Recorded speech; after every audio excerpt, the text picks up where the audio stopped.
बिस्मिल्लाहिर्रहमानिर्रहीम। अस्सलाम वालेकुम। सो टुडे हमने एनर्जी एक्सपेंडिचर देख लिया कि कौन से 3 टाइप्स ऑफ एनर्जी एक्सपेंडिचर्स हैं और क्या कहते हैं किस तरीके से आपके कौन से कंपोनेंट्स ऑफ एनर्जी एक्सपेंडिचर हैं। हम देख लेते हैं कि उनको हम मेजर कैसे करते हैं, उनके मेजरिंग डिवाइसेस या टूल्स क्या हैं। ठीक है, सो लेट्स सी। सबसे पहले तो हम ये देख लेते हैं कि मेजरमेंट का यूनिट क्या है, एनर्जी एक्सपेंडिचर के मेजरमेंट का यूनिट क्या है। The standard for measuring energy is the calorie which is the amount of heat energy required to raise the temperature of 1 milliliter of water by 15 degree Celsius by 1 degree Celsius। अच्छा, इसमें आपने ये इसकी definition है और ये आपको अच्छी तरीके से याद होनी चाहिए। इसमें आपने हम पहली बात तो ये कि हम एनर्जी को मेजर करते हैं कैलोरी से। ठीक है, और कैलोरी की डेफिनेशन क्या है? ये है उतनी हीट एनर्जी जिससे अगर 1 मिलीलीटर वाटर का टेम्परेचर 15 डिग्री सेल्सियस है, ठीक है, 15 डिग्री सेल्सियस पे 1 मिलीलीटर ऑफ वाटर पड़ा हुआ है, ठीक है, अगर उसका टेम्परेचर 1 डिग्री इंक्रीज़ हो जाए, ठीक है, हीट एनर्जी की वजह से, तो उसको हम 1 कैलोरी कहते हैं। ठीक है, because the amount of energy involved in the metabolism of food is fairly large, the kilocalorie is commonly used to measure it। ठीक है, अच्छा, अब हमारी बहुत ज़्यादा एनर्जी यूज़ हो रही होती है फूड के मेटाबॉलिज्म में। ठीक है, फूड के मेटाबॉलिज्म में जब इतनी ज़्यादा एनर्जी आपकी यूज़ होती है, क्योंकि काफ़ी सारे प्रोसेसेस हैं, डाइजेशन है, एब्जॉर्प्शन है, तो हमारी किलो हम अपनी जो खाने पे या मेटाबॉलिज्म ऑफ फूड या एनर्जी यूज़ करेंगे, ठीक है, तो वो हम यूज़ करते हैं किलो कैलोरी। अब 1 किलो कैलोरी में 1000 कैलोरीज होती हैं। ठीक है, अब जब भी हम किलो कैलोरी को हम अब्रीवेट कर रहे होते हैं के काल से, ठीक है, ये किलो कैलोरी होता है। अब कहीं भी आप नॉर्मली देखते हैं खाली कैलोरीज भी लिखा होता है। ठीक है, तो लोग जब कैलोरीज असल में बोल रहे होते हैं कि इतनी कैलोरीज मेरी हाई हो गई, इतनी कैलोरीज मेरी कम हो गई, तो वो एक्चुअल में किलो कैलोरीज के बारे में बात कर रहे होते हैं। ठीक है, और उसको आसानी के लिए कैल कह देते हैं। ठीक है, तो वो एक्चुअल में किलो कैलोरीज ही होती हैं। ठीक है, तो ये है हमारा यूनिट ऑफ मेजरमेंट। ठीक है, कैलोरी है, और ये आपको कैलोरी की डेफिनेशन पता होनी चाहिए कि अगर 1 millilitre of water 15 degree Celsius temperature पर है और उसका टेम्परेचर रेज हो जाता है by 1 degree Celsius through the heat energy, तो वो हमारा जो है कैलोरी है, 1 कैलोरी है। ठीक है, और हम कैलोरीज में इसको मेजर कर रहे होते हैं थ्रू हीट एनर्जी। ठीक है, अच्छा, आगे चलते हैं।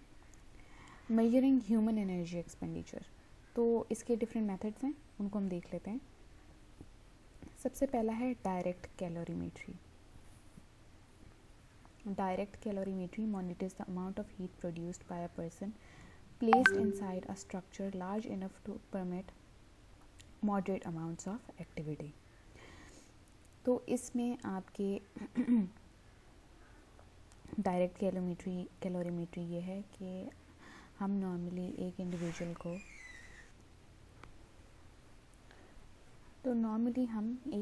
को एक लार्ज रूम में या किसी एक स्ट्रक्चर में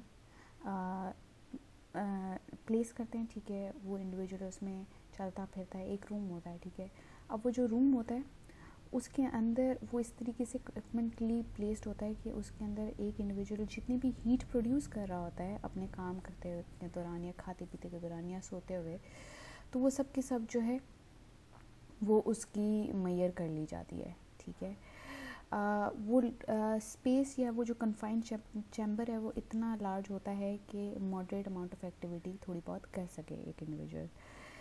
इन स्ट्रक्चर्स को हम होल रूम कैलोरीमीटर्स कहते हैं। ठीक है, कि एक रूम जितने वो स्ट्रक्चर्स होते हैं जिनके थ्रू आप एक इंडिविजुअल उनके अंदर रह के हीट एनर्जी जितनी प्रोड्यूस करता है वो मेजर की जाती है। Direct calorimetry provides a measure of energy expended in the form of heat but provides no information on the kind of fuel being oxidized.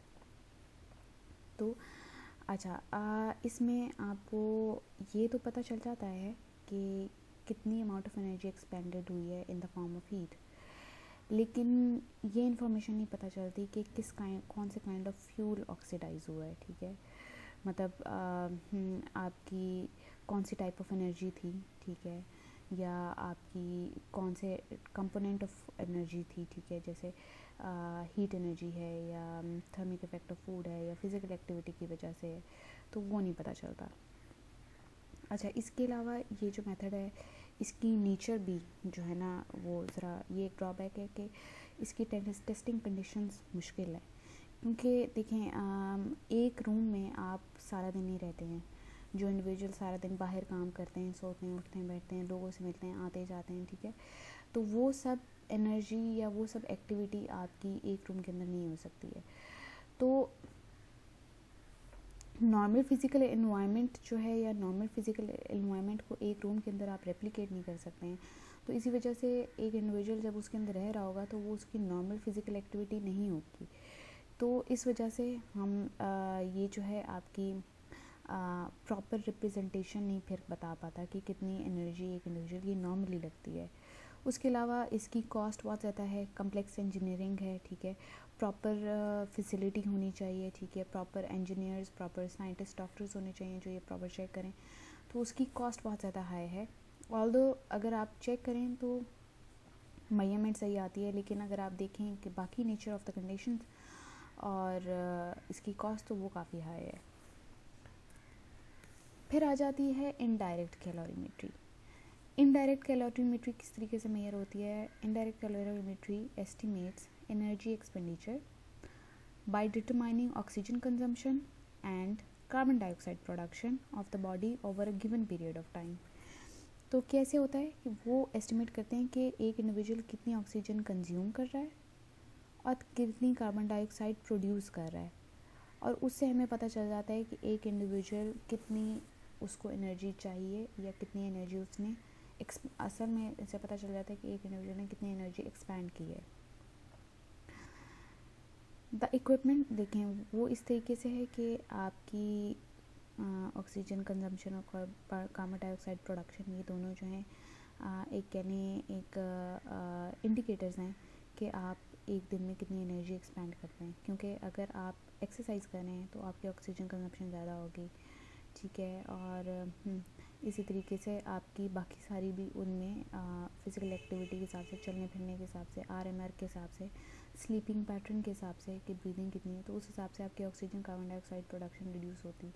Production से हमें पता चल जाता है कि एक बंदा कितनी एनर्जी एक्सपैंड कर रहा है।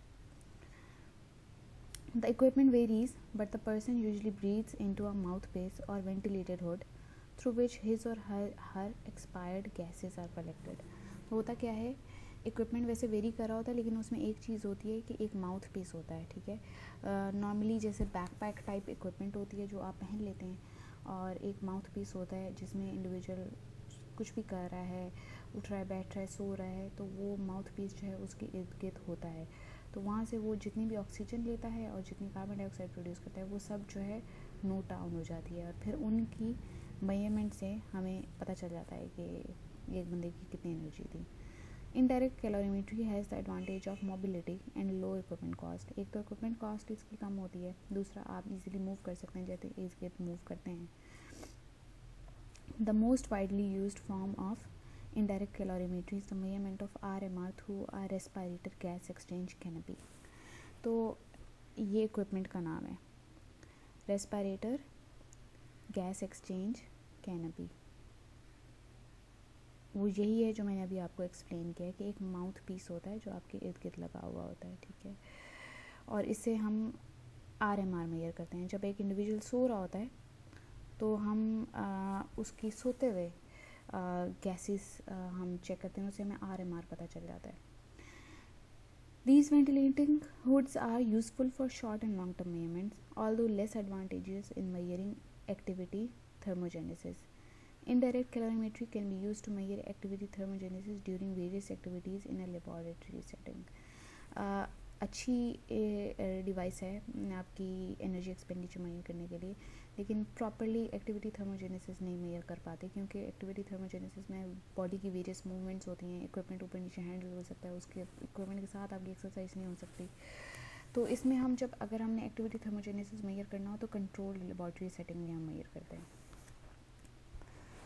अच्छा, इसकी कुछ कंडीशंस हैं या फैक्टर्स हैं जो हमने ज़रा जहन में रखने होते हैं जब हम इनडायरेक्ट कैलोरीमेट्री करते हैं।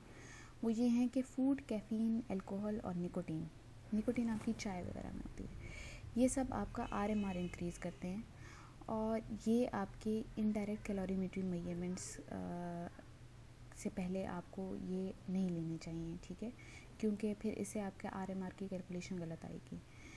हेल्दी जो लोग हैं, ठीक है, अगर आप उनका RMR लें तो उनको चाहिए कि खाने पीने का से 5 घंटों का वक्फ़ा हो, मतलब खाना मेजरमेंट करने से पहले 5 घंटे का वक्फ़ा, 5 घंटे कुछ ना खाया हो, तब आप जो है इनडायरेक्ट कैलोरीमेट्री करें।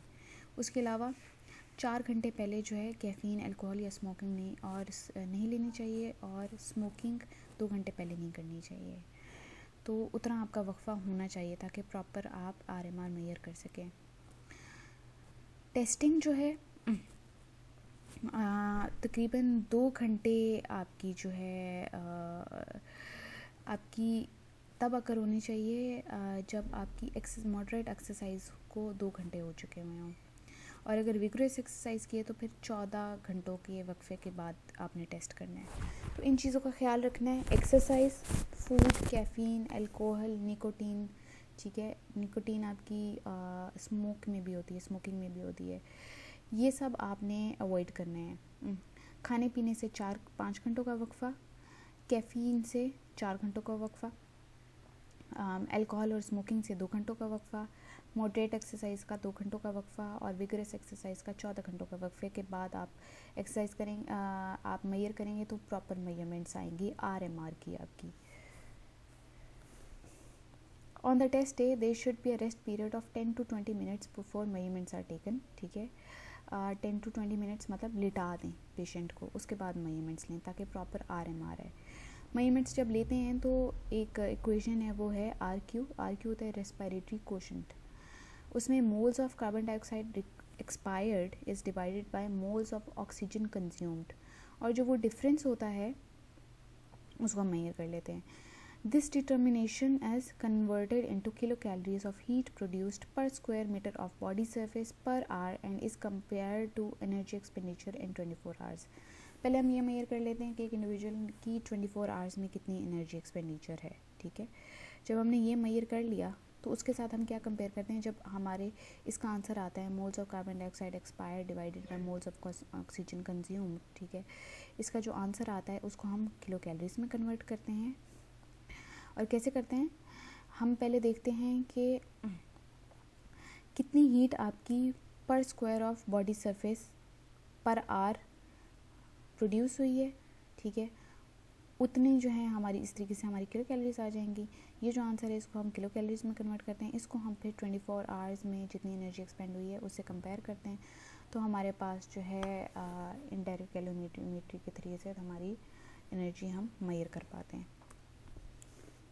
इसके बाद डबली लेबल्ड वाटर क्या है कि इसमें कार्बन डाइऑक्साइड प्रोडक्शन के ज़रिए से हम TEE total energy expenditure measure करते हैं। होता क्या है कि carbon dioxide production can be estimated from the difference in the elimination rates of body hydrogen and oxygen. तो आपके कार्बन डाइऑक्साइड प्रोडक्शन जो है वो एस्टिमेट होती है जब हम देखते हैं कि बॉडी में से हाइड्रोजन और ऑक्सीजन कितनी एलिमिनेट हुई है।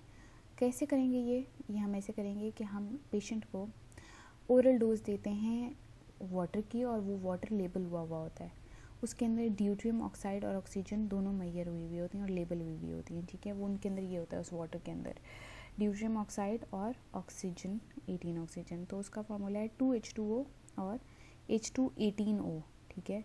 इनको मेजर कर लेते हैं तो हमें पता होता है कि कितना अंदर ड्यूटेरियम ऑक्साइड और ऑक्सीजन है। अच्छा, इसीलिए हम इसको डबली लेबल्ड वाटर कह रहे होते हैं, ठीक है। तो अब हम देखते हैं कि deuterium is eliminated from the body as water. तो ड्यूटेरियम जो है 2H2 वो बॉडी में से वाटर की फॉर्म में एलिमिनेट होता है, यूरिन, स्वेट वगैरह, सलाइवा वगैरह। और जो ऑक्सीजन 18 है वो एलिमिनेटेड होती है in the form of water और कार्बन डाइऑक्साइड। तो कितनी आपकी ड्यूटेरियम और ऑक्सीजन 18 एलिमिनेट हुई है उसको हम मेजर कर लेते हैं और फिर उसको हम कन्वर्ट कर लेते हैं हीट एनर्जी के साथ, और फिर वहाँ से हमें पता चल जाता है कि कितनी टोटल एनर्जी एक्सपेंडिचर एक इंसान की दिन में हुई है। तो इनपुट हमारी होती है डबली लेवल्ड वाटर की, ठीक है, और फिर उसके बाद आउटपुट होती है हमारी वाटर की और कार्बन डाइऑक्साइड की, ठीक है। और इससे हमें जो है पता चल जाता है कि कितनी आपकी, और फिर इन दोनों की मेजरमेंट से हमें एनर्जी एक्सपेंडेड पता चल जाती है। The elimination rates of the two isotopes are measured for 10 to 14 days by periodic sampling of body water from urine, saliva and plasma। अच्छा, इंतहाई आसान है, इस पर आपको कुछ भी नहीं करना होता, ठीक है। आपकी लेबॉर्ट्री मेजरमेंट्स होती हैं, दैट्स इट। तो वो आप ये जो 2 आइसोटोप्स हैं इनकी हम पीरियोडिक सैम्पलिंग करते रहते हैं, और सैंपल कहाँ से लेते हैं? यूरिन से, सलाइवा से और प्लाज्मा से। तो हमें उसमें पता चल जाता है कि कितना आपका ये दोनों आइसोटोप्स हैं। The difference between the two elimination rates is a measure of carbon dioxide production। अब हम डिफरेंस क्या लेते हैं कि इन दोनों की एलिमिनेशन कितनी हुई है, उसका डिफरेंस से हमें पता चल जाता है, उसके डिफरेंस से हमें पता चल जाता है कि कार्बन डाइऑक्साइड कितनी प्रोड्यूस हुई है। Carbon dioxide production can then be equated to TEE using standard indirect calorimetry techniques for the calculation of energy expenditure. तो वो हमें कार्बन डाइऑक्साइड की प्रोडक्शन से पता चल जाता है कि कितनी TEE है बाय हम जो मेजरमेंट टेक्निक्स हैं वो इनडायरेक्ट कैलोरीमेट्री के मेजरमेंट टेक्निक्स लेते हैं।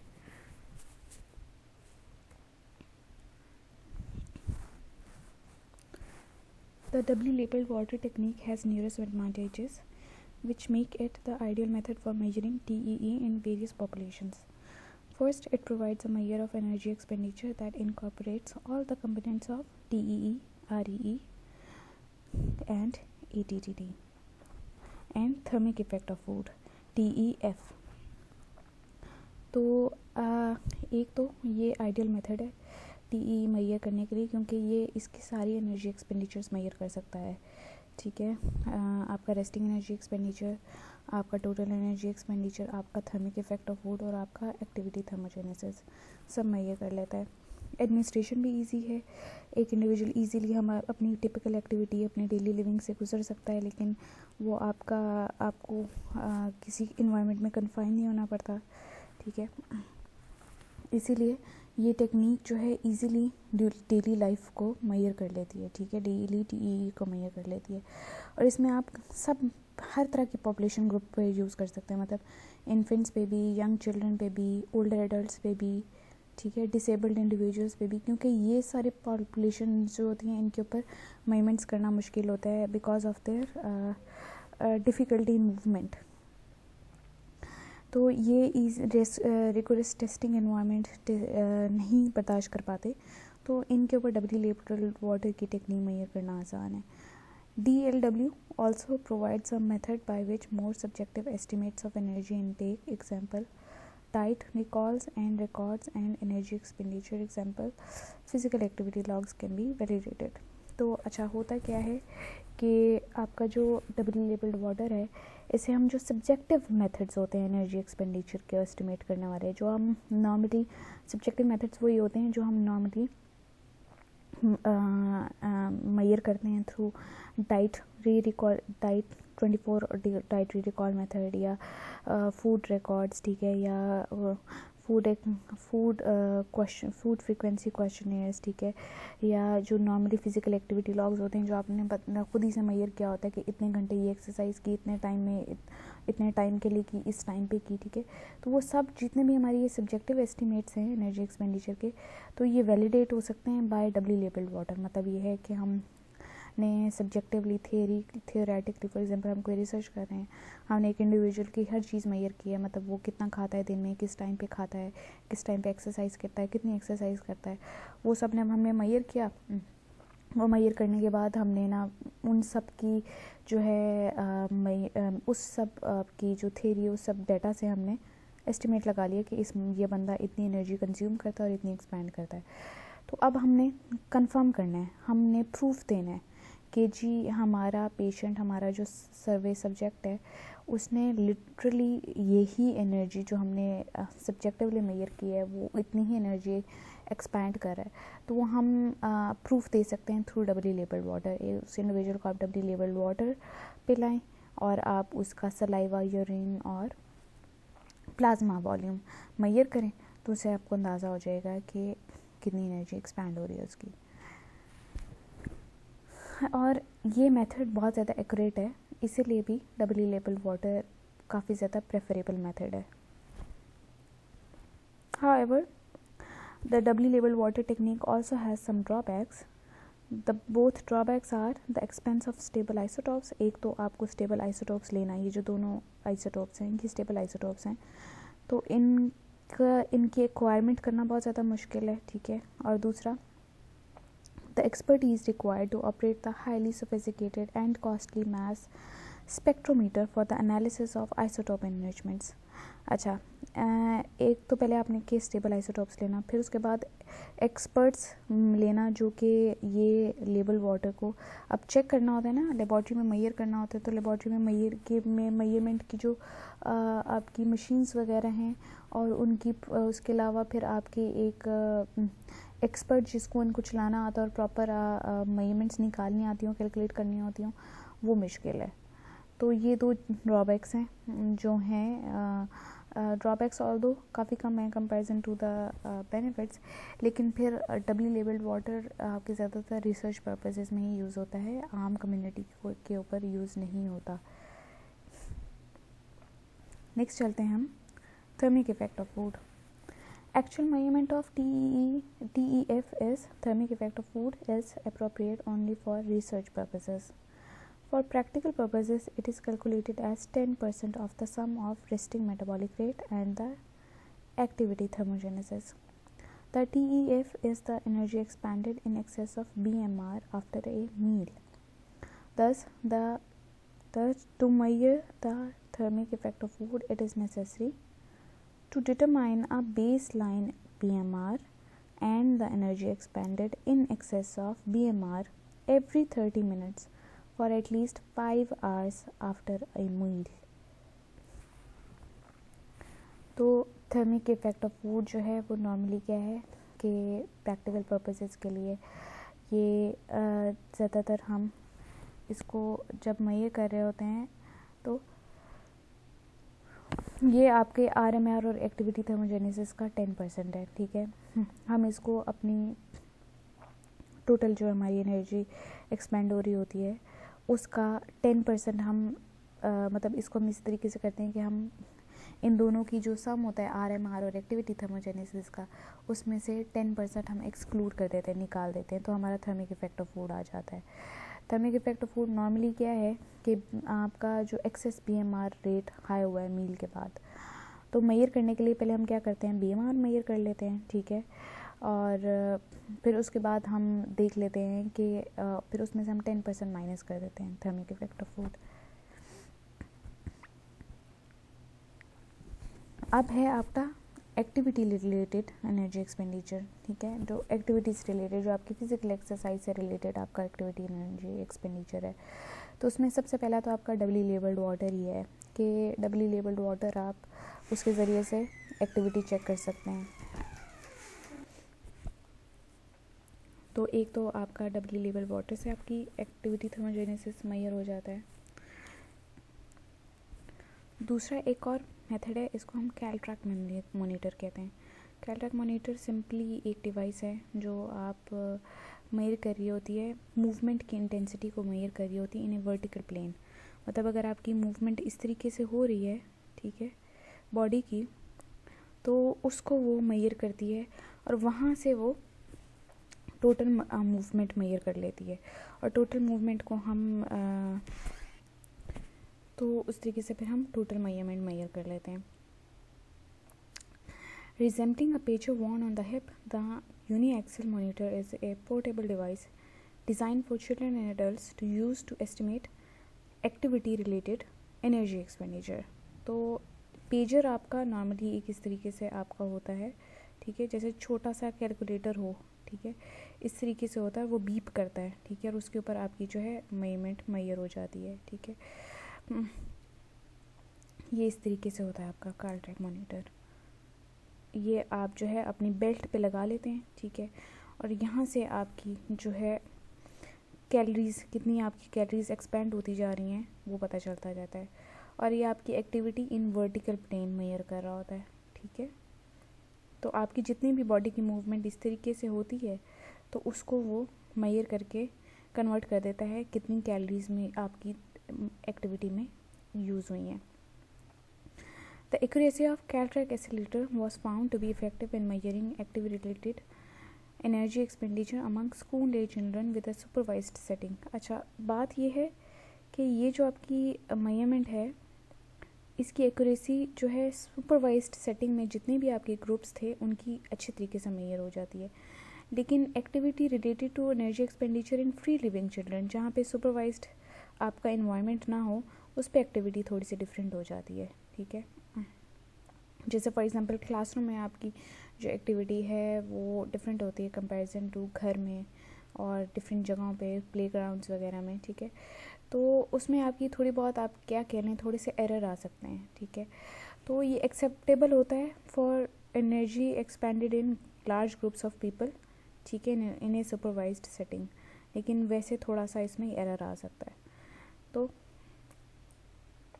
नेक्स्ट है आपका track more monitor, trace more monitor, because human movement is multi directional. अब देखें, जो आपका कैलट्रैक मॉनिटर था वो आपका सिर्फ वर्टिकली मेजर कर रहा था, लेकिन हम वर्टिकली तो मूव नहीं करते ना, हमारी मूवमेंट तो हर जगह होती है।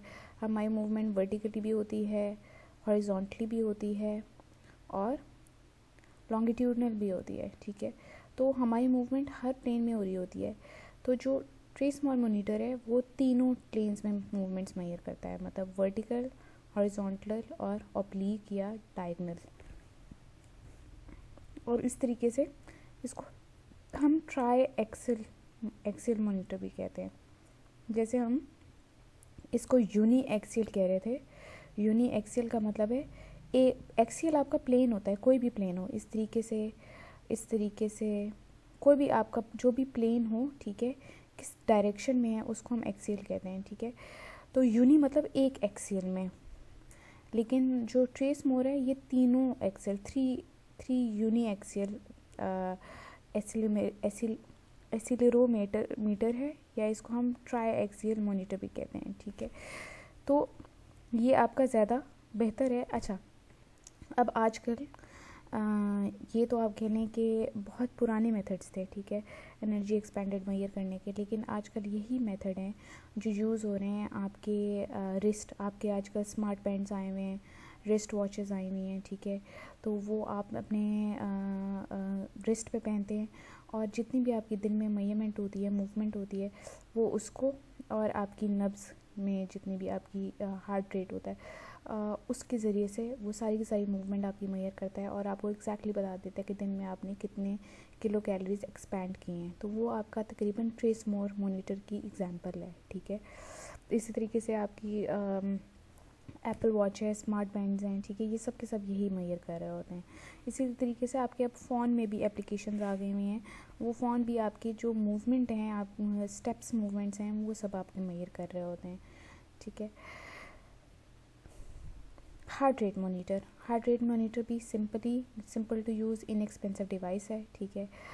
हार्ट रेट मॉनिटर आपका मिनट हार्ट रेट मेजर करता है, ठीक है, और उससे हमें पता चल जाता है कि नॉर्मली आपका हैबिचुअल टोटल एनर्जी एक्सपेंडिचर कितना है, ठीक है। और होता क्या है, in the past validity of the equipment for monitoring sedentary intervals was questionable because of the uncertain relationship between heart rate and oxygen consumption. Although now it's confirmed आपके heart rate और ऑक्सीजन कंजम्पशन की relationship है, जिससे हमें पता लग सकता है TEE कितना एक्सपैंड होता है दिन में।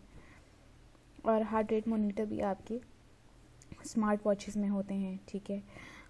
आपके उनके ज़रिए से आपके रिस्ट बैंड्स में होते हैं, ठीक है। उनके ज़रिए से आप इजीली अपना हार्ट रेट मॉनिटर कर सकते हैं और रेट से हमें पता चल जाता है, बीट से हमें पता चल जाता है कितनी एनर्जी आपकी एक्सपेंड हुई है। फिज़िकल एक्टिविटी क्वेश्चन है। फिज़िकल एक्टिविटी क्वेश्चनर्स जो होते हैं बड़े इजीली होते हैं, इजीली यूज़ हो जाते हैं, इनएक्सपेंसिव टूल्स हैं, ठीक है। और ये सब्जेक्टिव इन्फॉर्मेशन आपकी गेन करते हैं और इस तरीके से बंदा जो आपका जो रिसर्चर है, ठीक है, वो फिज़िकल एक्टिविटी क्वेश्चनर के ज़रिए से सब पूछ लेता है कि कितनी फ़िज़िकल एक्टिविटी दिन में एक इंडिविजुअल ने की है और फिर उससे वो अंदाज़ा लगा लेता है कितनी एनर्जी एक्सपैंड एक इंडिविजुअल ने की होगी। लेकिन साथ साथ डबली लेबल्ड वाटर जो है उसके ज़रिए से रिसर्चर अपना प्रूफ दे सकता है कि जी मैंने जो मेजरमेंट किए, जो कैलकुलेशंस किए, they are right for that individual. इस तरीके से करके आपके फिज़िकल एक्टिविटी क्वेश्चनर्स होते हैं।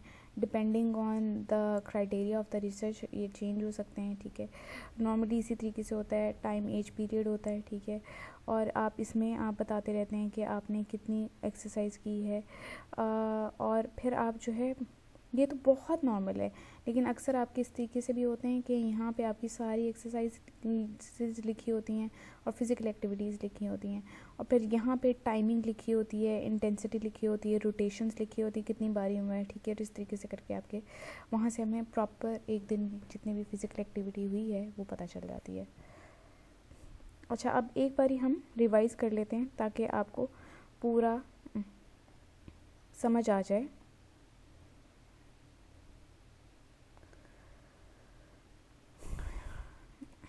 हमने सबसे पहले तो मैं आपको ये बताऊंगी कि हम जितनी भी हमारी एनर्जी, टोटल एनर्जी एक्सपेंडिचर है, उसको हम कैलोरीज़ में मेजर करते हैं। नॉर्मली किलो कैलोरीज़ में मेजर करते हैं और किलो कैलोरीज़ होती हैं 1000 कैलोरीज़। पर अगर हम कैलोरीज़ कहते हैं तो उसका मतलब एक्चुअल में किलो कैलोरीज़ ही होता है, हम अपनी आसानी के लिए कैलोरीज़ कह देते हैं। अब कुछ आपके एनर्जी एक्सपेंडिचर के मेथड्स हैं। एक है डायरेक्ट कैलोरीमेट्री। डायरेक्ट कैलोरीमेट्री में क्या था, होल रूम कंटेनर होता है, उसके अंदर इंडिविजुअल जो है वो इतना होता है, इतना उसका इन्वायरमेंट होता है कि मॉडरेट एक्टिविटी कर सकता है, लेकिन ज़्यादा प्रॉपर और फ्री लिविंग एक्टिविटी नहीं कर सकता। तो उसमें जितना भी इंडिविजुअल की हीट एक्सपायर होती है उसको जो है वो in the form of heat जितनी भी एक्सपायर होती है उसको कैलकुलेट करके हमें पता चल जाता है। ये डायरेक्ट कैलोरीमेट्री है, क्योंकि कैलोरीमेट्री हीट ही की फॉर्म है ना एनर्जी की, तो ये डायरेक्ट हम हीट मेजर करके हम पता चल जाता है कि कितनी एनर्जी हुई है। लेकिन ये मेथड ज़्यादा मुश्किल है, क्योंकि एक तो कन्फाइंड नेचर होती है, दूसरा कम्प्लेक्स भी होता है और हाई इंजीनियरिंग कॉस्ट्स होती हैं। इनडायरेक्ट कैलोरीमेट्री में हम मेजर कर रहे होते हैं ऑक्सीजन और ऑक्सीजन कंजम्पशन और कार्बन डाइऑक्साइड प्रोडक्शन। किस तरीके से, कोई भी आपकी जो इक्विपमेंट होती है वो एक माउथ पीस होता है जो आपकी सारी गैसेस कलेक्ट कर रहा होता है। और इसमें आपने थोड़ी चीज़ों का ध्यान ये रखना होता है कि खाना पीना, एक्सरसाइज और स्मोकिंग जो है और ये सब जो है आपके इनमें वक्फा आया हो जब आपकी टेस्टिंग स्टार्ट हो रही हो। फिर आपका डबली लेबल्ड वाटर था। डबली लेबल्ड वाटर में दो आपके आइसोटोप्स और लेबल्ड आइसोटोप्स होते हैं, ड्यूटेरियम ऑक्साइड और ऑक्सीजन 18, ठीक है। ये दोनों जो हैं आपके, इनको ये इंडिविजुअल ले लेता है, ठीक है। और हम जो है देखते हैं कि ये कितने रेट पे आपकी बॉडी से एक्सपायर हुए हैं इन द फॉर्म ऑफ, ये एक्सपायर होते हैं आपकी बॉडी में से in the form of water and carbon dioxide. तो उन दोनों के रेट से हमें पता चल जाता है कि एक इंडिविजुअल की कितनी एनर्जी एक्सपायर हुई है, ठीक है। तो ये आपके और हम मेजर क्या करते हैं इसमें, यूरिन, सलाइवा और प्लाज्मा मेजर करते हैं। काफ़ी ज़्यादा एडवांटेजेस है इसमें, सारे कंपोनेंट्स ऑफ एनर्जी एक्सपेंडिचर आप मेजर भी कर सकते हैं। बहुत ज़्यादा आसान है क्योंकि आप प्रॉपरली मूव कर रहे होते हैं, ऑल ओवर अपनी फ्रीली लिविंग कर रहे होते हैं, तो इससे कोई आपकी हिंड्रेंस नहीं आती, कोई टेस्टिंग कंडीशन मुश्किल नहीं होती। तो किसी भी तरह के इंडिविजुअल पे, डिसेबल्ड पे, ओल्ड पीपल पे, इन्फेंट्स पे भी आप मेजर कर सकते हैं, तो उससे आपको एग्जैक्ट उनकी एनर्जी पता चल जाती है। थर्मिक इफ़ेक्ट ऑफ फूड में हमें normally BMR check, thermic effect of food जो है वो हम नॉर्मली आपका जो BMR है RMR और एक्टिविटी थर्मोजेनिसिस, इन दोनों की कैलकुलेशन करके उसका 10% जो है माइनस कर देते होते हैं, क्योंकि थर्मिक इफेक्ट ऑफ फूड तकरीबन आपका 10% होता है इन दोनों का। एक्टिविटी रिलेटेड एनर्जी एक्सपेंडिचर में डबली लेबल्ड वाटर चेकर से मेजर करते हैं हम। कार्ट्रैक मॉनिटर था जो आपकी एक प्लेन में आपकी एक डायरेक्शन में जो मूवमेंट है उसकी मेजरमेंट को कन्वर्ट कर देता था एनर्जी एक्सपेंडिचर में। उसके बाद ट्रेस मॉनिटर, ये जो है तीनों एक्सियल्स पे आपकी मूवमेंट मेजर करता है, और ये ज़्यादातर आपका एग्जांपल है जब आपके स्मार्ट पॉइंट्स या रिस्ट वॉचेस हैं या आपके फ़ोन्स हैं जो आपकी मूवमेंट से आपको बता देते हैं कितनी कैलोरीज दिन में आपने यूज़ किए हैं, वो ट्रेस मॉनिटर की एग्जांपल्स हैं। हार्ट रेट मॉनिटर आपकी पल्स रेट से आपकी मूवमेंट बताता है, आपकी एनर्जी एक्सपेंडिचर बताता है। फिजिकल एक्टिविटी क्वेश्चनर से हमें पता चल जाता है कि इंडिविजुअल ने कितनी एक्टिविटी एक्सपेंड की है, और उस हिसाब से हमने कुछ कैलकुलेशंस निकाली हुई हैं जो काफ़ी हद तक बहुत ज़्यादा एक्यूरेट हैं, और तो हाँ उससे हमें एग्जैक्टली अंदाज़ा हो जाता है कि एक इंडिविजुअल की कितनी एनर्जी एक्सपेंड हुई है दिन में। So this is it for today. Thank you for your concentration. अल्लाह हाफिज़।